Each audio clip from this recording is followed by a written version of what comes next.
Okay, in this video, we are going to create more 3D projections to project the different asteroids layers.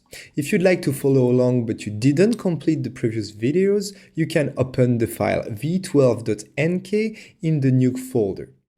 All right, so let's organize just a little bit, right? I will just create another dot here. So remember to create a dot, just hold down the control key or command key on a Mac, and that allows you to create dots like that up, and maybe another one here, and we'll connect that here, and I will have my shot cam here.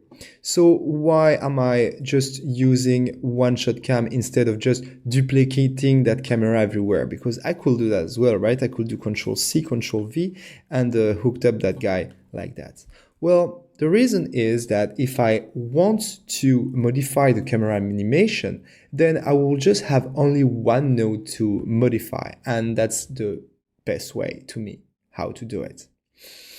Okay, so let's duplicate those nodes because this is basically the main nodes that we need for a camera projection. So we'll Control C and I will Control V those guys here close to the first layer of asteroids that I want to project. So the difference here is that I won't project on a sphere, but I will project on a card. So you will find the card node in the 3D menu as well, into geometries, and here the card. So now let's switch to the 3D viewer to see where we are going to position that card. So that card is here, close to our camera, and we want that first layer of asteroids to be very close to our planet. So I will move that card in the Z space here to be just in front of my planet. Now, I will scale up that card because I need it to cover the entire layer. And it doesn't matter if the card is actually bigger than what we are projecting, because basically only the element visible will be projected. Everything else will become transparent. So I got the card here. So let's replace the sphere by the card.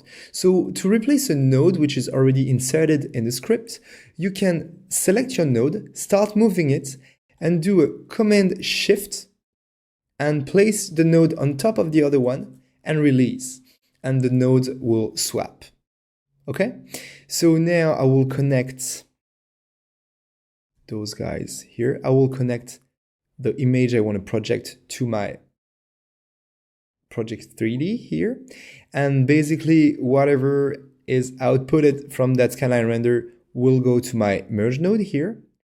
And now I need to connect my cameras. So I'll connect my scanline render camera here.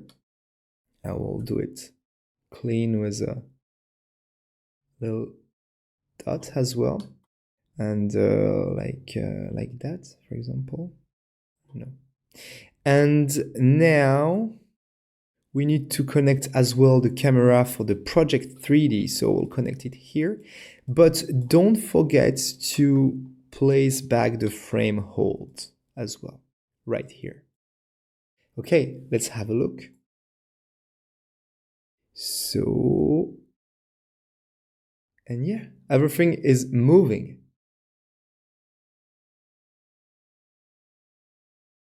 This is great. Okay, so I will repeat the same thing one more time for the other layer of asteroids. So I will speed up a little bit the video as it could be boring to see me duplicating and organizing nodes. But basically I'm taking the same nodes that we just created and I will do the same thing to those two other layers of asteroids. So let's have a look at the animation now. So great, all my asteroids are moving, but the problem is that they are all moving the same way, giving us the impression that they are all on the same distance. And the reason we have several layers of asteroids here, it's because we want to try to create that parallax between those elements to create more distance and more life. So I will need now to come in my 3D viewer and adjust the position of my two other cards that I duplicated here. So let's do that now. So I will pause my player and I will toggle to the 3D mode using the tab key one more time. And now let's see. Okay, so I do have my first card, the card that I created here, and now I have this guy, which is exactly at the same position. So this one is the layer, which is the layer middle ground. So the layer middle ground should be a little bit further here. So let's double click on that card to open the gizmo here, and we will move those ones like in the middle, for example. And I will do the same thing with that card here, and I will move them even more closer to the camera.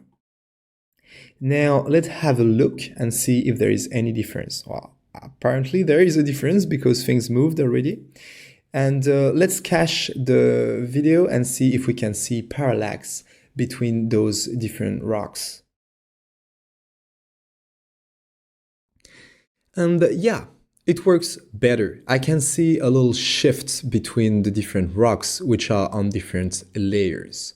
Of course, the more layers you will have, the better will be your matte painting animation. And that leads us to another problem. If the objects are too close to the camera, we will need to feel a little bit more of the volume of them.